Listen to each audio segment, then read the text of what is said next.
What's up guys, Coach Az here at the Home Dojo, and today I'm going to go over some tips for the sliding kick. We're going to start with what that kick is, what it means to throw one, why you might want to use it, and then some tips so that you can improve it and learn how to pull it off. Let's get started with what a sliding kick is, and the foundations of this technique is in the idea of wanting to kick with our lead leg from outside of range of our opponent, moving into range whilst utilizing the kick. So let me show you what I mean. If I stand at this range to my bag, I can lift my lead leg up and I can kick the bag straight up into my target, easy peasy. If I take a step back from here, without some form of movement, I can't kick the bag. Yeah, so I could, of course, move into range and then kick.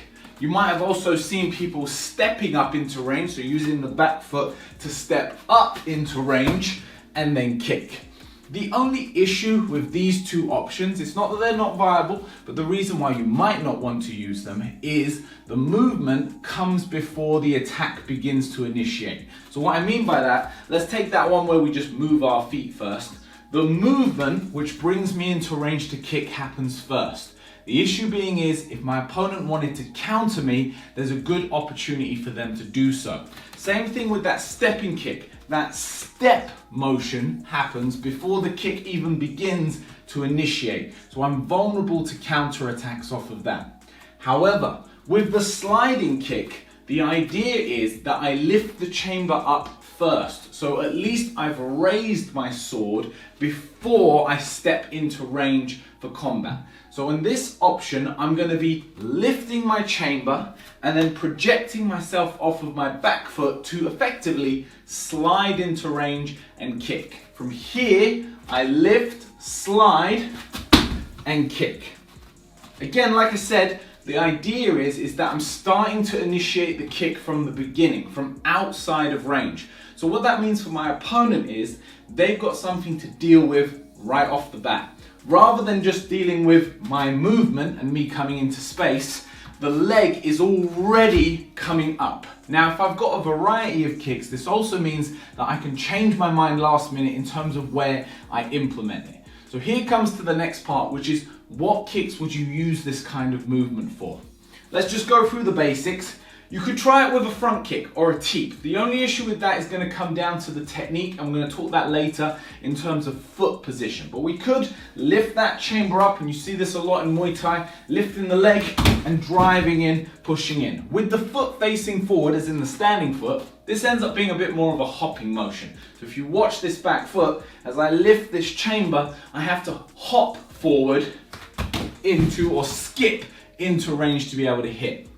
Now, if we switch that for a side kick, same idea, pushing with the bottom of the foot, but now my body's sideways on, what that allows me to do is turn my back foot backwards. So instead of it facing forwards like it would for a teep or a front kick, it's backwards. And this allows me to slide on that foot. You hear the difference between this is A hop, and this is B, toes turn backwards, a sliding motion. So this allows me to project myself forward a lot faster and a lot more sly, really. So let's take it with a side kick.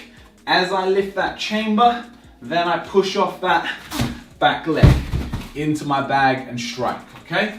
So I might be going for the roundhouse kick, but if I see my opponents raising their hand to defend, I can last minute switch and shoot that side kick into the body.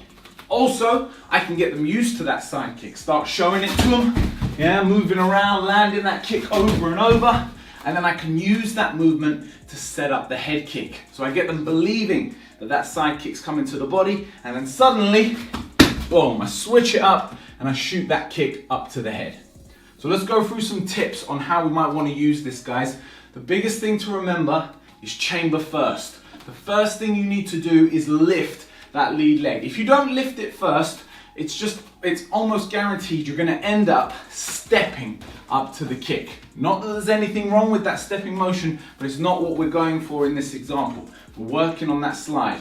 The way you guarantee the slide is you lift that lead leg up. So you want to be relatively light on this lead foot. If you're heavy on it, weight on it, then you're going to have to feel the need to step up into a kicking technique. If you're light on it, as in most of the weight is on your back leg already, it's a lot easier to get that concept of lifting the chamber, and as I lift, sliding and kicking into range. The next thing is like I spoke about, is this foot position.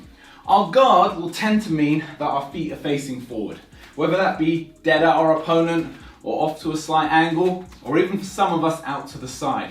But for the sliding kick, you really want to adjust that standing leg to backwards. You want the toes facing as much away from you as possible, as much away from the direction that you're traveling in. Now this is something you'll do as you chamber. So as I lift this leg, I twist this foot. You see that again? As I lift this leg, I turn this foot out to set me up for that sliding motion. Now the better you get at this, the more you can make it flow. But when you're starting learning it out, I'd suggest doing it like this.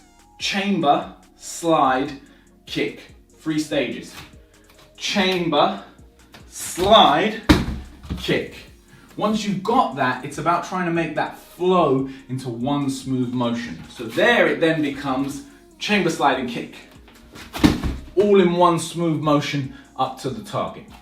Really effective way of attacking with your lead leg really quickly, getting you to that target. It's also great for following up with the hands. From here, if I use that sliding motion to get in with my leg, I can land a good distance to follow up with my punches. You can adapt this for kickboxing, MMA, karate, taekwondo. Give it a go, work on it, and I will see you on the next one.